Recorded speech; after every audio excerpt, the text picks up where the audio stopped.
tout se passe en 12 secondes. C'est rapide, 12 secondes, ça va très très vite. Et c'est là qu'on voit, vous savez, moi il y a 26 ans que je fais ce métier-là, donc ça fait un petit moment. Et c'est là qu'on se dit que les collègues qui notamment sortent d'école sont pas tant aguerris. Vous savez, on n'est pas aguerris à prendre des coups de couteau. Mais en tout cas, ils ont eu un véritable réflexe qui est salvateur. Parce que ce réflexe qui consiste, dans un temps record, à sortir du véhicule et à neutraliser un individu qui est en train de planter un collègue, ça va très très vite. Je vous prie de croire que ça va très vite.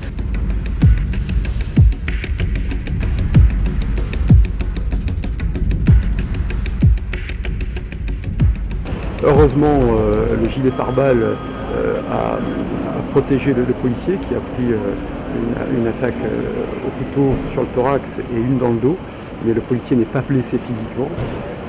Et ensuite, un policier, face aux attaques répétées de l'agresseur, a répliqué à l'arme à feu, et il l'a bien fait, et donc a neutralisé l'assaillant.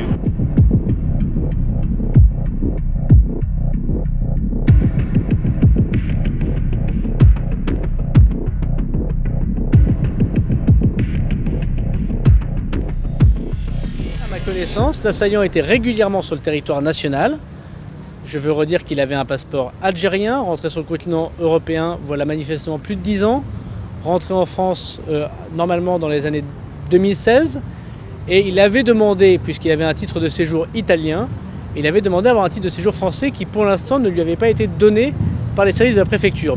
C'est un monsieur qui travaillait, qui a manifestement entre 35 et 40 ans, et qui était encore une fois en règle sur le territoire national. Il n'avait, à ma connaissance, aucun casier judiciaire. Il n'était donc pas connu des services de police, selon les informations que j'ai au moment où je vous parle, et il n'était inscrit dans aucun des fichiers de radicalisation.